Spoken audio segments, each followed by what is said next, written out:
আসসালামু আলাইকুম। সাকিব আসছে পেনে থেকে, ওর বয়স হচ্ছে 14। সে দীর্ঘদিন যাবৎ অসুস্থতা ছিল। অসুস্থতা থাকার কারণে সে কিন্তু ঠিকমতো হাঁটতে পারতো না, খাইতে পারতো না। 14 বছরের বাচ্চা, একটা বাচ্চার ঠিকমতো স্কুলে যাওয়ার কথা, খেলাধুলা করার কথা, তার সহপাঠীর সাথে আনন্দ করার কথা। কিন্তু এই বয়সে আসি সে অসুস্থ হয়ে যাওয়ার কারণে সে সব কিছু থেকে বঞ্চিত। তা আমরা চাই না সে বঞ্চিত হোক। সে আসছে আমাদের জীবন আলো হাসপাতালে ডাক্তার মোহাম্মদ ইমাম হোসেন স্যারের কাছে। কতটুকু সে ট্রিটমেন্ট নিয়েছে, কতটুকু ভালো আছে, কি সমস্যার জন্য আসছে আমাদের জীবন আলো হাসপাতাল, আমরা এখন ওনার মার কাছ থেকে শুনবো। আসসালামু আলাইকুম। ওয়ালাইকুম সালাম। এই যে আপনার সাকিব, আপনি 14 বছর যাবত পর্যন্ত অনেক চেষ্টা করেছেন, অনেক কষ্ট করেছেন, এখন কতটুকু সে ভালো আছে?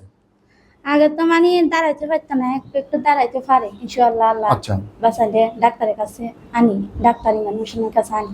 কিভাবে জানতে পারলেন এই যে জীবন আলো হাসপাতালে এটা ট্রিটমেন্টটা দিচ্ছে? জানতে পারলাম মোবাইলে, ফেসবুকে জানতে পারলাম। আচ্ছা, আপনি কোন কোন প্রতিষ্ঠানে আসছেন, কোন হসপিটালে আসছেন? আপনি জীবন আলো হাসপাতাল। জীবন আলো হাসপাতাল, মাইজদি, নোয়াখালী। কোন ডাক্তার দেখিয়েছিলেন?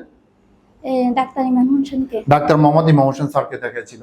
এই যে আপনি আসছেন এত দূর থেকে, আসলেন ফেনী থেকে, আর ডাক্তার কতদিন পর্যন্ত আপনি কন্টিনিউ আমাদের সাথে আছেন? আজকে মনে হয় এক বছর হয়ে আসছে। 1 বছর পর্যন্ত আপনি কন্টিনিউ স্যারের কাছে আছেন।